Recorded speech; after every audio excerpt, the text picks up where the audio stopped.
well, it's a second part of the question. Okay, yes, I was going to answer. The tax, the tax reform is here to stay. If we cannot just continue to do what we were doing years in today's economy, we cannot retool this economy with the old broken folks.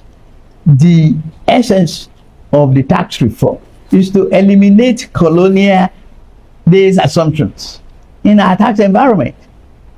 I was once the governor of Lagos State, and I remember what I met, and I'm proud of what I left and what it is today. It's a large state now, and it's still expanding. The greatest real estate value is here. You have to accommodate all of that. You have to put that one into the economic calculations. Yes, Mr. President, but it's not the rationale for your tax reforms bill that is a question. That is understood, Mr. President. Good. Yes, I think what especially critics are arguing is that it seems to be rushed, and that you could have perhaps preceded, just before the presentation to the National Assembly, you could have sought maybe for more dialogue, a political solution to preempt the outcry and resistance that faced afterwards. Every tax situation without outcry is not a tax. Well, you cannot satisfy uniformly the larger community of tax evaders. Look at this tax reform. It's pro-poor. The vulnerables are not to pay taxes. All we ask for is widen the net, bake the cake larger, so that we can share a larger meal. What is the need? They will still ask for this consultation, no matter how long I delay it. The hallmark of a good leader is the ability to do what you have to do at the time it has to be done. That's my philosophy. You have given me the mandate to govern. Let me govern within the limit of my capacity. And I believe I have that capacity. I believe so. That's why I went into the race.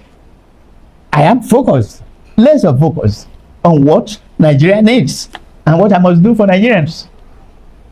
It's just not going to be El Dorado for everybody. But the new dawn is here. I'm convinced. And you should be convinced. You should help propagate that conviction. The problem we have, especially in this part of the country, is that we are too intelligent for ourselves. And that's why you will hear people say, how do we defend our votes? Who told you that it's a candidate that will defend your vote for you? You as a citizen, it is your right to say that your vote must count. And I am saying it publicly. In my polling unit, I'm going to vote in Benin. For those promising 2.5 million votes, I have news for you. The vote in my polling unit will count. So it will depend on all of the other people to decide whether their vote will count or not. And then you spoke about the legislature shortly. I think we have had in this 10th assembly the most disgraceful legislature, and I say that, and that is me being very generous with language. They have had primary assignment, they've had a few assignments, I'll mention some. They've had to debate a tax bill. It is this legislature that passed a tax bill that will now take from Nigerians 15 to 25%, even when they are not been able to hold government to account for what they've done. This is the same legislation that passed the electoral law that is a disgrace, effectively a disgrace. The electoral law that ensured that 40 senators will not be going back to the Senate. You see, these guys are not even smart enough to know that the law they are passing will affect them more than anyone else. It's not a plus today. No, it's not a plus. It is they handed power over to the executive. This is the legislature that says on your mandate you shall stand. And because they are standing on the mandate, they are falling. The mandate they are falling from now. Now, I give you another example. This is the same legislature who were investigating NNPC 210 trillion. NNPC appointed an audit committee. The audit audited NNPC and said we cannot account for about 210 trillion. NNPC have been invited, the former GMD NNPC have been invited 9 times. A man who never missed a day in office at GMD NNPC because there was money to be made, he's now suddenly sick and somewhere in Germany and he cannot appear before the Senate. And a Senate committee, as rightly I think, said, arrest this man, bring him dead or alive, let him come and account to Nigeria. And the General Senate, led by a disgraced leader, let anybody can say whatever they want. A disgrace, an adjective.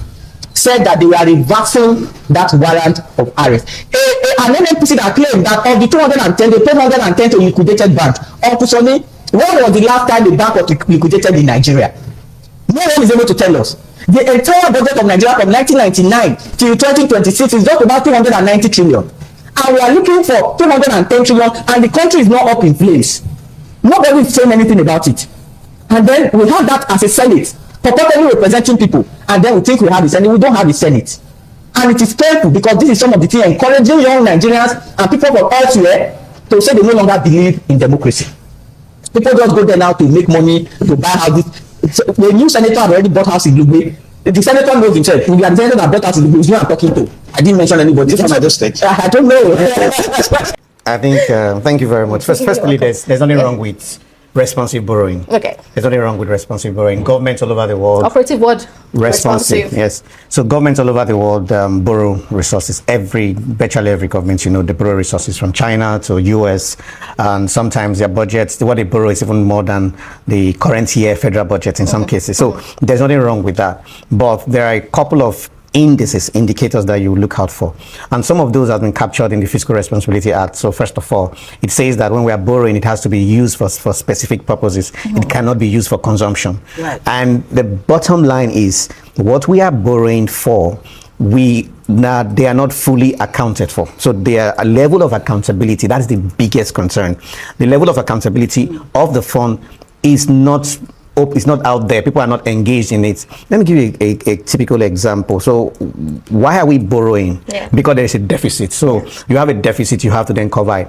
But why don't we, first of all, draw up a plan that is commensurate with our budget? Then we have a bit of gap, we can then look at responsible borrowing for capital projects. Meaning that if you are borrowing to fund a capital project, then that project have the capacity to pay back, and for you to pay back that fund. Because if you look at, yes, we keep talking about debt to GDP ratio and compare to other countries.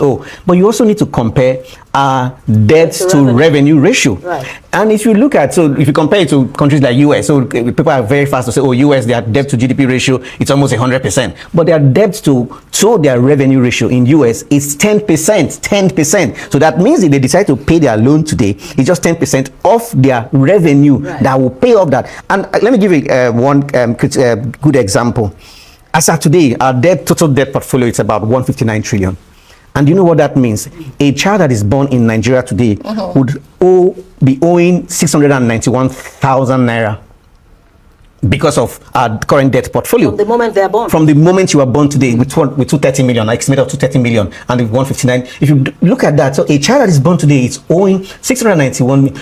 We did the subsidy removal, and with the whole subsidy removal, we were saving about 18 billion naira every day, and in total we saved about $5 billion in a year.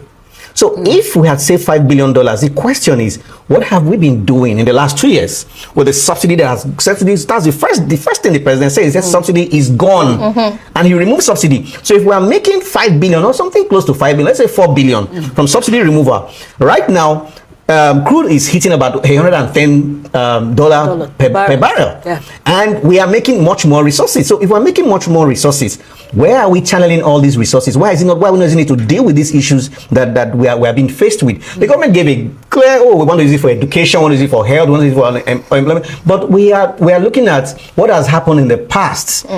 We have heard all of that before, but at the end of the day, the fund is we're not seeing it go into those. The lives of the people are not better. The educational facilities are not better. Health facilities are not better. Things are happening, and most recently, we had the allegation of the 800 billion contribution from the government. Coincidentally, this is elections period. How are we not sure? Why wouldn't we suspect that this fund could be channeled to election purposes, to electoral purposes? Those are some of our concerns. If accountability were to be taken seriously, citizens are involved. The loan you are taking, you are not taking it in your name. Some of them have up to 40 years payback period. 40 years. So that means that I'm sure no senator there today would probably be there in the next 40 years, but our children and our children's children will be the ones that will pay back this loan. Why not get them to discuss this loan? Do we really need it? During Babangida regime, That's the question. we were having conversation, should we take this loan or not? And but today we no longer have that. Senate just comes, passes it, and the loan is just approved. So what we're asking for is simple. One is we should have a moratorium on loan taking. For now, let's hold on. Let's calculate and Before see we where we even are. come to that.